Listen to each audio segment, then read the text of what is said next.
បាទសូមស្វាគមន៍ជាមួយនឹងកម្មវិធីបាល់ទាត់ Premier League សប្តាហ៍ទី29យប់ថ្ងៃពុធទី4មិនិនាបងប្អូនណានៅយប់នេះសុទ្ធតែជាគូដែលជក់ចិត្តដិតអារម្មណ៍តែម្ដងចាប់ពីវេលាម៉ោង2:30យប់តទៅបងប្អូនហើយសម្រាប់គូឯកយប់នេះគឺជំនួបគ្នារវាងក្រុម Man U ត្រូវប៉ះគ្នាជាមួយនឹង Newcastle នៅវេលាម៉ោង3:15នាទីបាទបងប្អូនការប្រកួតនៅក្នុងដី Newcastle ណាចាំមើលតើរាត្រីនេះ Man U នៅតែបន្តភាពខ្លាំងរបស់ខ្លួនបានដែរឬទេយើងធ្វើការវិភាគបន្តិចទៀតនេះបាទក្រៅពីនោះក៏មានដូចជាការប្រកួតរវាងក្រុម Man City យប់នេះត្រូវប៉ះគ្នាជាមួយ Nottingham Forest នៅក្នុង Etihad Stadium បងប្អូនណាបាទក៏ដូចជា Arsenal យប់នេះត្រូវប៉ះគ្នាជាមួយនឹង Brighton ដែលលេងនៅក្នុងទឹកដីរបស់ក្លឹប Brighton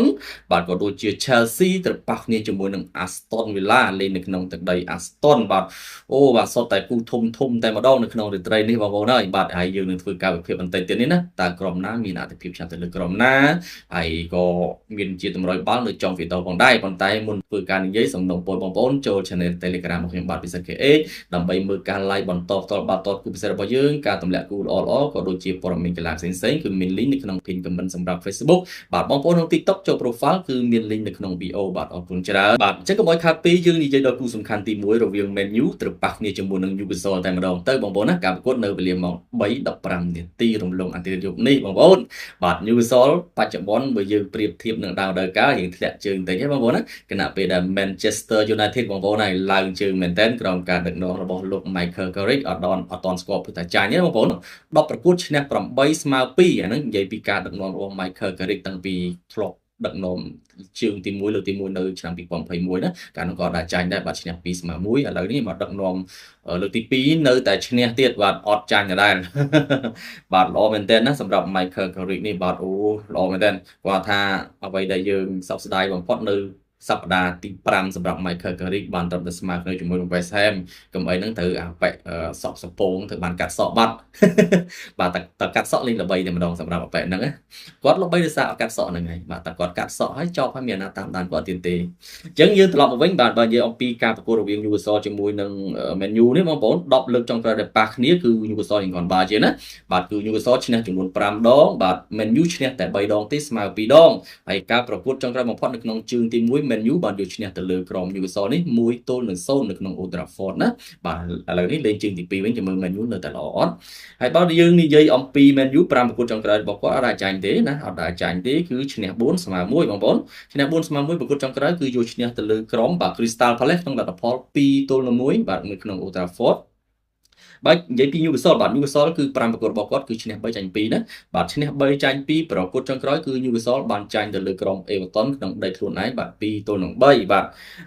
វាពិបាកដែរបាទ Newcastle នេះប៉ុន្តែនៅក្នុង UEFA Champions League គាត់នៅតែធ្វើបានល្អប៉ុន្តែលេងក្នុង League មិនសូវជាកាកកប្រហែលទេសម្រាប់ Newcastle នេះបងប្អូនបាទជាពិសេសប្រកួតចុងក្រោយរបស់គាត់ជាមួយនឹង Everton នេះគឺបាទអត់កើតតែម្ដងបាទធ្វើឲ្យ Everton នោះទៅជា Everton រៀងគ្របឈាមវិញបាទអញ្ចឹងបើយើងនិយាយអំពីប្រវត្តិអាចនិយាយថាវាមិនដឹងនិយាយថាម៉េចបើនិយាយពី10ប្រកួតចុងក្រោយដែលប៉ះគ្នាគឺ Newcastle គាត់បាជាងប៉ុន្តែបើនិយាយពីប្រកួតចុងក្រោយមកគឺ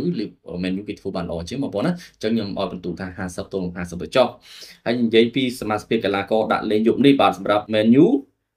របួសបាទកីឡាកររបួសមានដូចជា Patrick Luku បាទ Harry Maguire របួសអត់មានទេបងប្អូនណាអត់អីទេហើយសម្រាប់កីឡាករ Martin de Ligt ក៏របួសដែរបាទ Martin de Ligt របួស Lisandro Martinez បាទ Luke Shaw កំពុងតែមានបញ្ហាដែរណាយប់នេះអាចអវត្តមានសម្រាប់ Luke Shaw បាទបងប្អូន Mason Mount របួសណាបងប្អូនក៏ដូចជាកីឡាករ Obi Martin នឹងក៏របួសដែរ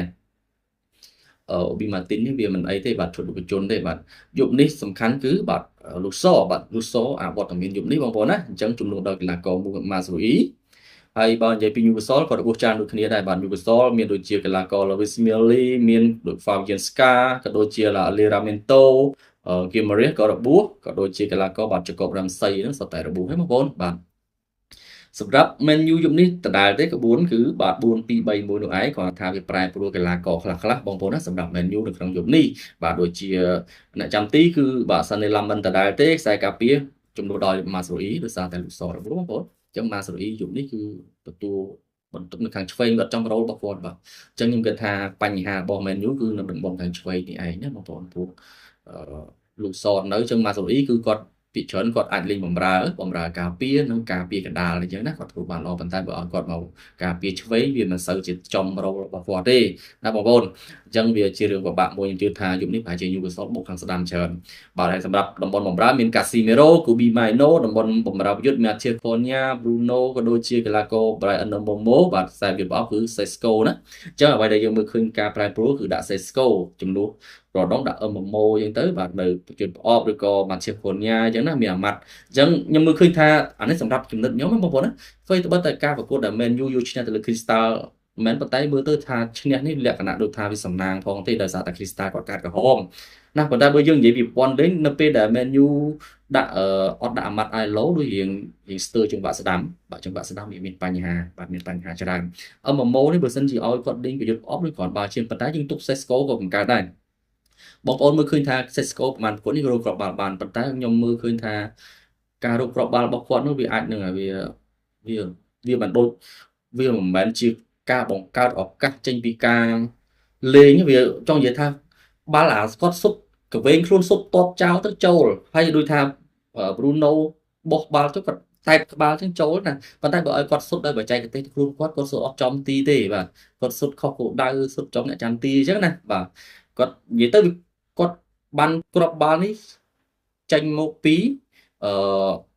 អ្នកបម្រើជាអ្នកជួយអញ្ចឹងបងប្អូនណាហ្នឹងហើយវាខុសពី Matteo Cunha យើងមើលឃើញថាគ្រាប់បាល់របស់ Matteo Cunha គ្រាប់បាល់របស់ MMO គឺកើតចេញពីបច្ចេកទេសគាត់អូសក៏ស្អាតអូសញាក់ហើយគាត់កាប់មួយសុទ្ធញាក់ដាច់អ្នកចាំទីអញ្ចឹងណាអញ្ចឹងបាល់គ្រាប់បាល់របស់គាត់គឺបច្ចេកទេសផ្ទាល់ខ្លួនតែម្ដងប៉ុន្តែបើនិយាយពីគ្រាប់បាល់របស់ Sesko ខ្ញុំអាចថាជាគ្រាប់បាល់សំណាងទេបងប្អូនគឺជាការបញ្ជូនពី Bruno លើកមកអញ្ចឹងទៅគាត់តែបញ្ចូលអញ្ចឹងណានឹងបងប្អូនអាហ្នឹងវាចំក្បាលរបស់គាត់មិនដឹងធ្វើម៉េច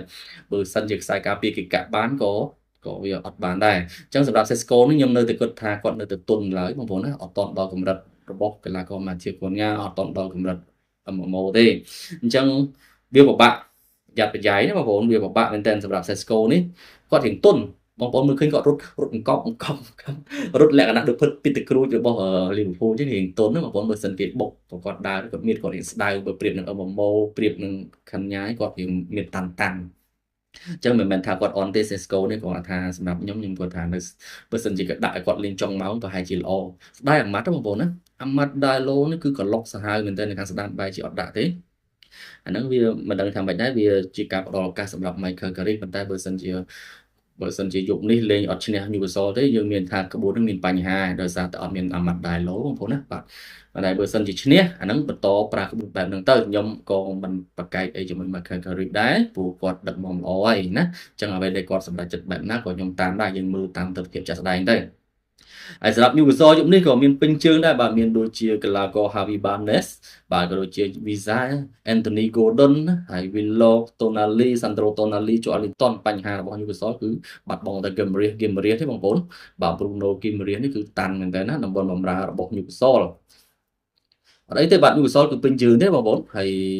ខ្សែការពារគេមាន Tripper Matithio Botman Lewis Hall ជាដើមណាអ្នកចាំទីគឺ Nick Pope អញ្ចឹងបើយើងនិយាយអំពីបច្ចុប្បន្នគឺ Man U រៀងងើបមុខជាងបាទឡើងជើងជាងលេងដោយទំនុកចិត្តលេងដោយនិយាយទៅលេងដោយសប្បាយចិត្តកីឡាករម្នាក់ឬគឺលេងដោយសប្បាយចិត្តអត់មានគំរាមអត់មានសម្ពាធអីទេបាទបើប្រៀបនឹង Newcastle ធ្លាក់ជើងធ្លាក់ល្បឿនណាធ្លាក់កម្លាំងអញ្ចឹងយប់នេះខ្ញុំគិតថាគូទាំងពីរMan U គឺរៀងមានទំនួលជាងហើយបើនិយាយពីក្របតយប់នេះអត់មានតក្របទេបាទ Man U សូនស្មើជាមួយ Newcastle ប៉ុន្តែគាត់ថាទឹកលុយរៀងទៀតណាទឹកលុយ8ជាងបាទ85 86អញ្ចឹងខ្ញុំគិតថាសម្រាប់យប់នេះគឺនៅតែគ្រប់គ្រង Man U ដដែលបាទសម្រាប់ខ្ញុំបងនៅតែគ្រប់គ្រង Manchester United ដដែលបាល់នេះអាចនឹងស្មើគ្នាបាល់នេះអាចនឹងស្មើគ្នាមួយស្មើឬក៏ Manchester United យកឈ្នះទៅលើ Newcastle ក្នុងលទ្ធផល2-1បើមិនមែន UC 2-1បាល់នេះមួយស្មើណាបងប្អូនសម្រាប់ខ្ញុំគឺ recommend ថាយក Manchester United បាទបងប្អូនច្រើនហើយសម្រាប់ Arsenal បាទយប់នេះ Arsenal ទៅប៉ះគ្នាជាមួយ Brighton បងប្អូនណាបាទ Arsenal យប់នេះក៏ Brighton បើយើងមើលទៅក៏គាត់ជាក្រុមអង្គួរមួយនៅក្នុង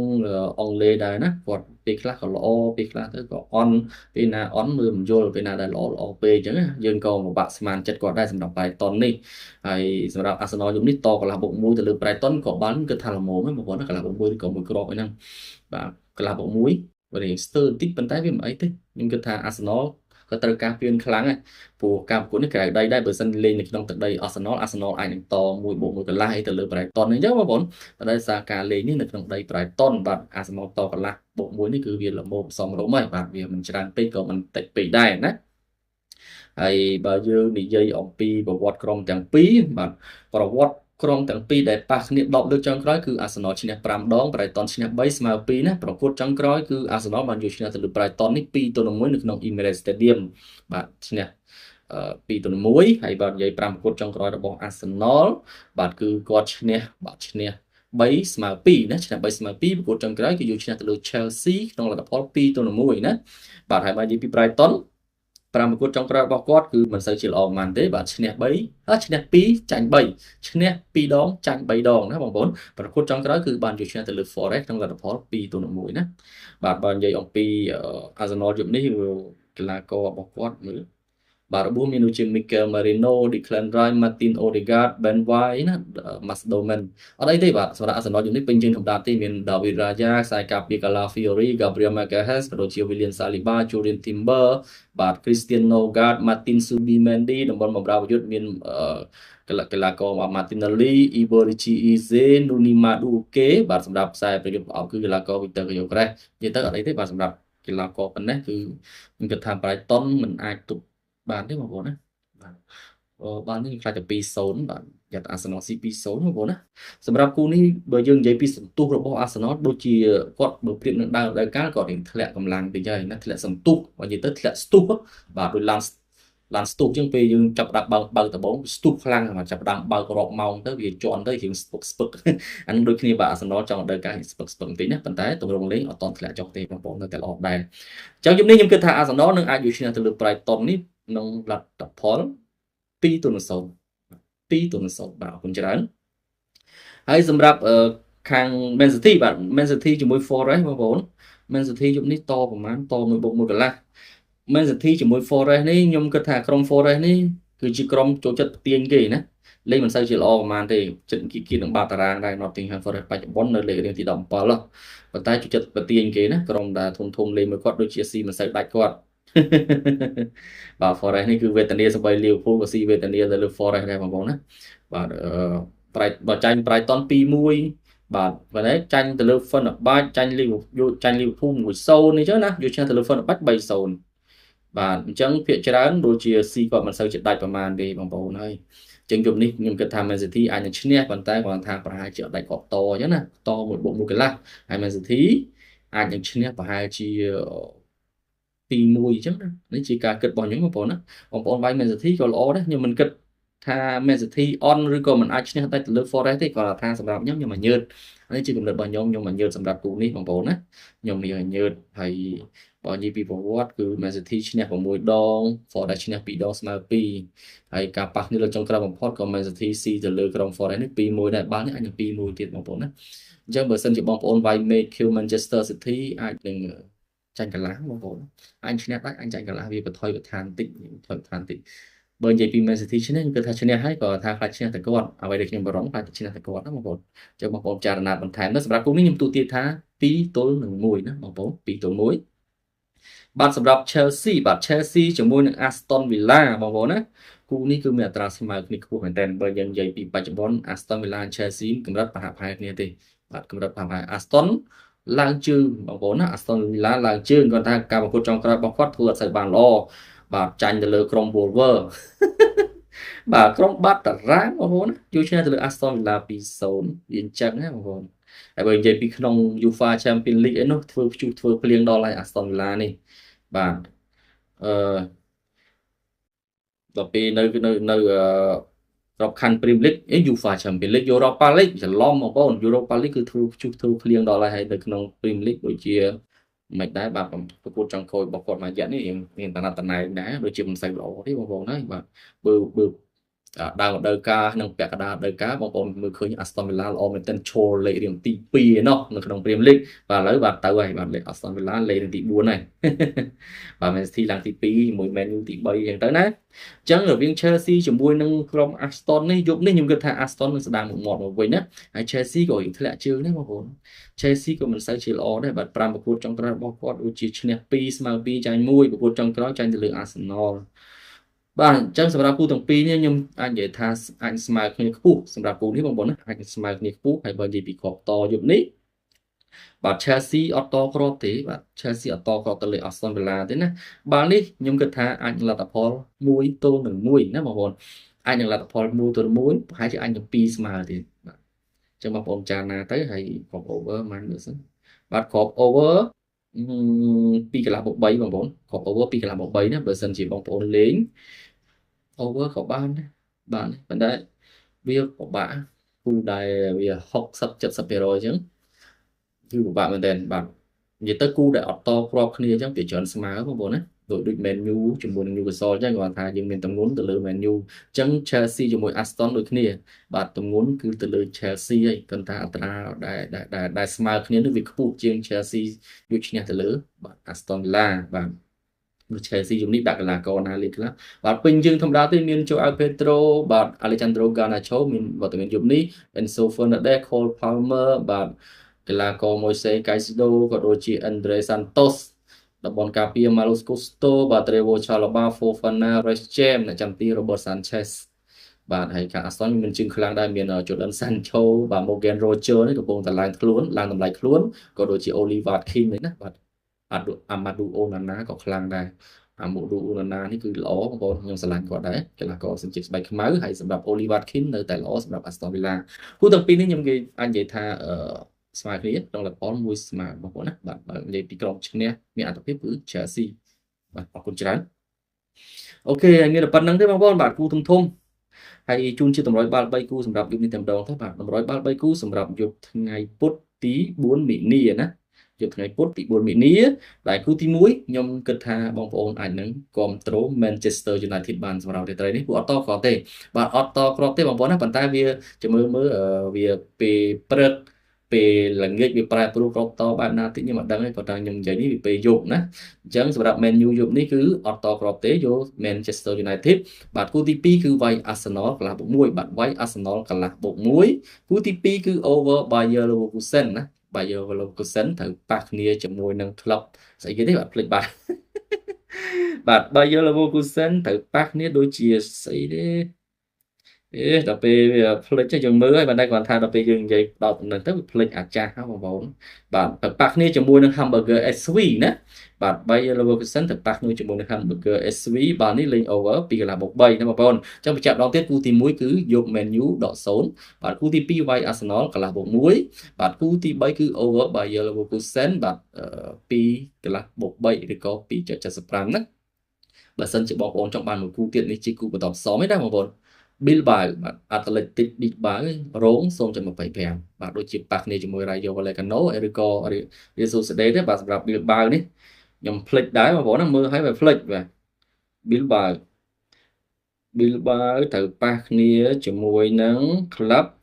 បាទ Real Sociedad មែនបាទ Real Sociedad ត 0.25 ទៅលើ Bilbao គូនេះខ្ញុំគិតថាយក Bilbao រង 0.25 ណាគូបន្តផ្សំអរគុណច្រើនហើយកុំភ្លេចចូល Channel Telegram របស់ខ្ញុំពិសេស KH ដើម្បីមើលការ live បន្តផ្ទាល់បាទទល់ពិសេសរបស់យើងកុំឲ្យខកខានបាទការតំណាក់គូដ៏ល្អបាទក៏មាន link នៅក្នុង pin comment សម្រាប់ Facebook បងប្អូននៅក្នុង TikTok ចូល profile គឺមាន link ក្នុង bio បាទអរគុណច្រើនសូមគោរពលា